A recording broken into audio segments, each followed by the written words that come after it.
नमस्कार दोस्तों, आपका स्वागत है हमारे चैनल कहानियों के दौर में। आज मैं आपको सुनाने जा रही हूँ बहू ने सास को पहुंचा दिया वृद्धाश्रम, भीख मांगती मिली माँ तो बेटे ने पत्नी को सिखाया ऐसा सबक। चलिए शुरू करते हैं आज की ये कहानी। एक शहर में सुंदर अपनी माँ विद्या के साथ रहता था। एक दिन सुंदर सो रहा था, तभी उसकी माँ उसे जगाने आती है। विद्या, जी बेटा, अभी तक सो रहा है, ऑफिस नहीं जाना है तुझे। सुंदर, माँ अभी सोने दो कुछ और देर, और अभी टाइम ही क्या हुआ है। विद्या, जी बेटा 9 बजने वाले हैं, चल जल्दी से उठकर तैयार हो जा। सुंदर तैयार होकर ऑफिस चला जाता है। विद्या जी जल्दी जल्दी घर का काम निपटाकर अपनी सहेली कोमल को फोन मिलाती है। विद्या जी, कोमल कैसी है? कोमल, हाँ विद्या मैं ठीक हूँ, तू बता कैसी है?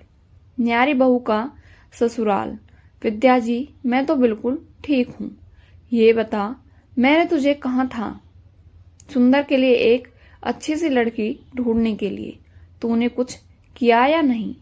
कोमल, हाँ मैंने बात की थी, मेरी दूर की रिश्तेदारी में एक लड़की है, बहुत ही गुणवान है, तुझे और सुंदर को जरूर पसंद आएगी। विद्या जी तो जल्दी से बात चलाना, और हाँ अगर उसकी फोटो तेरे पास हो तो मुझे भेज दे। कोमल, जरा सब्र रख, मैं 1-2 दिन में भेजती हूँ। 2 दिन बाद कोमल लड़की वालों से बात करके बताती है। सुंदर और सुदेश आपस में एक दूसरे से मिलते हैं, सभी को रिश्ता पसंद आ जाता है। कुछ ही दिनों में शादी हो जाती है। शादी के बाद विद्या जी बहुत खुश रहती थी। एक दिन विद्या जी किचन में खाना बना रही थी, तभी वहां सुदेश आ जाती है। विद्या जी, बहू कुछ चाहिए तुम्हें? सुदेश जी, नहीं मम्मी जी, मेरे होते आप काम कर रही हैं, यह ठीक नहीं है। मैं चाहती हूँ आप आराम करें और सारा काम मैं करूं। विद्या जी, बहू तुम अभी अभी तो आई हो, थोड़े दिन आराम करो, बाद में तुम्हें ही तो सब संभालना है। सुदेश, नहीं माँ जी, मैं ऐसे नहीं बैठ सकती, मैं आपकी मदद करती हूँ, धीरे धीरे मैं सब काम सीख जाऊंगी। सुदेश विद्या जी का हाथ बटाने लगती है। धीरे धीरे सुदेश पूरे घर की जिम्मेदारी संभालने लगती है। विद्या जी के पास अब कोई काम नहीं बचा था, वे केवल बाजार से सब्जी या अन्य घर का सामान लाती थीं। एक दिन विद्या जी बाहर से सब्जी लेकर आती हैं। वे जैसे ही घर के अंदर पहुंचने वाली होती हैं, उनके कानों में आवाज आती है। सुदेश अपनी सहेलियों के साथ बैठी बात कर रही थी। सुदेश, अनीता तू तो बहुत खुशनसीब है जो तेरी सास गांव में रहती है, तू यहाँ मौज मारती है। एक मैं हूँ जो सारा दिन नौकरानी की तरह काम करती हूँ और मेरी सास मौज में रहती है। अनीता, यह सब तो तूने ही अपने हाथ में लिया है। सुदेश, अरे वो तो एक चाल थी सुंदर को वश में करने के लिए, अगर मैं ऐसा नहीं करती तो वो तो हमें हमेशा माँ के पल्लू से बंधे रहते। अब तो मुझे उस दिन का इंतजार है जब सुंदर पूरी सैलरी मेरे हाथों में देंगे। विद्या जी यह सब सुनकर सन्न रह जाती हैं। जिस बहू को वो इतना सीधा समझ रही थीं, वह तो उनसे इतनी नफरत करती है। विद्या जी के आते ही सब सहेलियों चुप हो गईं। विद्या जी को देखते ही सुदेश बोली, अरे माँ जी आप आ गईं, मैं अभी अपने सहेलियों से आपकी ही तारीफ कर रही थी। विद्या जी चुपचाप किचन में चली जाती हैं। अनीता, सुदेश लगता है तेरी सास ने सब कुछ सुन लिया है। सुदेश, अच्छा है उनका भ्रम जितनी जल्दी टूट जाए, उन्हें भी तो पता होना चाहिए कि बेटे की शादी के बाद उनकी जिंदगी में दखल नहीं देना चाहिए। विद्या जी किचन में सारी बातें सुन रही थीं। उनकी आंखों से टप टप आंसू बह रहे थे। वे सीधे अपने कमरे में गई और अपने पति धर्मवीर जी की तस्वीर के सामने फूट फूट कर रोने लगी।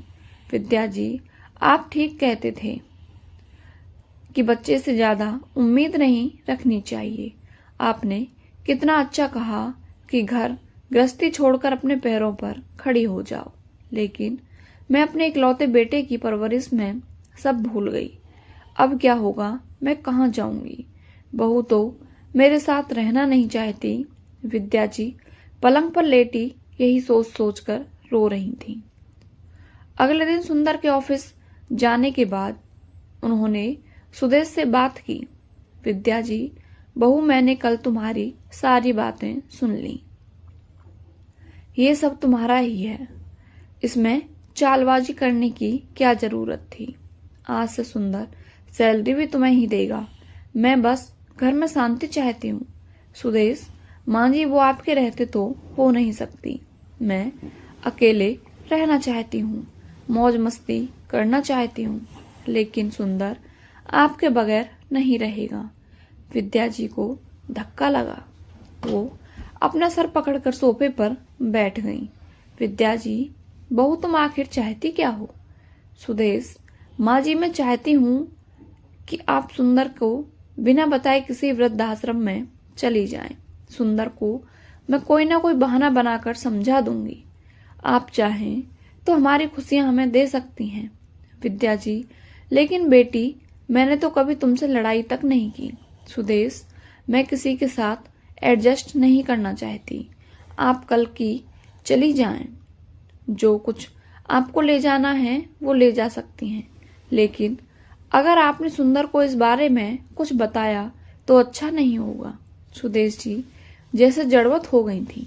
जिस घर को उन्होंने और उनके पति ने बड़े प्यार से सजाया था, वो एक पल में पराया हो गया। उनकी आंखों से आंसू बह रहे थे। चुपचाप अपने कमरे में जाकर बिस्तर पर लेट गई। आज उनका मन कर रहा था कोई चमत्कार हो जाए और उनके प्राण इसी घर में निकल जाएं। रात को सुंदर के सो जाने के बाद सुदेश विद्या जी के कमरे में आती है। माँ जी, आपने अपना सामान पैक कर लिया? विद्या जी, बहू, मुझे घर से मत निकाल, मैं यहीं एक कोने में पड़ी रहूंगी। सुदेश, आपको एक बात समझ नहीं आती, आपके रहते सुंदर कभी भी पूरी तरह से मेरा नहीं हो सकता। अगले दिन सुंदर के जाने के बाद सुदेश विद्या जी के लिए कैब बुक कराकर उन्हें वृद्धाश्रम भेज देती है। शाम को जब सुंदर आता है, सुंदर, सुदेश, आज मैंने तुमसे पूछे बगैर माँ जी को तीर्थ यात्रा पर भेज दिया। वो मेरी सहेली है ना, उसके पापा ने टूर बुक किया था। पूरी बस गई है, आज आखिरी दिन था। 2 महीने के लिए गई हैं। सुंदर, सुदेश, मुझे फोन तो कर सकती थी, पता नहीं माँ के पास पैसे भी हैं या नहीं। सुदेश, सुंदर, मैंने उन्हें पैसे दे दिए हैं और सारा इंतजाम टूर वाले कर रहे हैं। चिंता की कोई बात नहीं है। इसी तरह 2 महीने बीत जाते हैं। एक दिन सुदेश रोते हुए सुंदर के ऑफिस आती है। सुदेश, सुंदर, बहुत बुरी खबर है। तीर्थ यात्रा पर जाने वाली बस का एक्सीडेंट हो गया, उसमें कोई नहीं बचा। यह सुनकर सुंदर रोने लगता है। सुदेश, मुझे टूर वालों का नंबर दे दो, मैं वहां जाकर देखना चाहता हूँ। सुदेश, सुंदर, मैंने सब पता कर लिया है। बस हजारों फीट गहरी खाई में गिर गई, किसी का कुछ पता नहीं लगा। सुंदर का दिल टूट जाता है। वह कई दिन तक माँ को याद करके रोता रहता है। कुछ दिन बाद सुदेश उसे समझाती है, सुंदर, जो होना था हो गया, शायद किस्मत को यही मंजूर था। एक दिन में सब सामान्य हो जाता है। कुछ दिन सुंदर कहीं जा रहा था, तभी उसे एक मंदिर दिखाई देता है। मंदिर को देखकर उसे माँ की याद आ जाती है। हर छुट्टी के दिन माँ उसे इस मंदिर में भगवान का आशीर्वाद दिलाने लाती थी। यह सोचकर वह मंदिर में चला जाता है। जब वह बाहर निकलता है तो देखता है मंदिर के बाहर पीपल के पेड़ के नीचे कुछ भिखारी बैठे थे। सुंदर उन्हें पैसे देने लगता है। तभी वह देखता है एक मैले कुचैले कपड़े में उसकी माँ बैठी भीख मांग रही थी। सुंदर, माँ, तुम यहाँ कैसे? तुम तो तीर्थ यात्रा पर गई थी। विद्या जी, बेटा, सुदेश ने मुझे घर से निकल जाने के लिए कहा और वृद्धाश्रम भिजवा दिया। वो अकेला रहना चाहती थी। वृद्धाश्रम में उन्हीं लोगों को रखते हैं जिनके घर वाले खर्चा देते हैं। सुदेश ने 1 महीने तो पैसे भिजवाए, उसके बाद पैसे भेजने बंद कर दिए। वृद्धाश्रम वालों ने मुझे निकाल दिया। तब से यहीं रहती हूँ। कोई कुछ दे जाता है तो खा लेती हूँ। तू कैसा है? सुंदर की आंखों से टप टप आंसू बह रहे थे। विद्या जी को देखते ही सुदेश घबरा जाती है। सुदेश, तुमने मेरी माँ को मरा बताकर झूठ बोला। अब तुम इस घर में 1 मिनट नहीं रह सकती। सुदेश, ये तो खुद ही यहाँ नहीं रहना चाहती थी। सुदेश, चुप रहो, कितना झूठ बोलोगी। चलो निकलो यहाँ से। विद्या जी, बेटा बहू तो घर की लक्ष्मी होती है, इसे घर से मत निकाल। मेरा क्या है, मैं कहीं भी चली जाऊंगी, तुम दोनों सुख से रहो। सुदेश बोली, माँ जी मुझे माफ कर दीजिए, मुझसे बहुत बड़ी भूल हो गई। मेरी यही सजा है कि मैं इस घर से चली जाऊं। विद्या जी, नहीं, मेरे होते यह नहीं हो सकता। सुंदर, इसे माफ कर दे और खबरदार जो बहू को घर से बाहर निकालने जाने का कहा। सुंदर, सुदेश विद्या जी के पैरों में गिर जाती है और अपनी गलती की माफी मांगती है।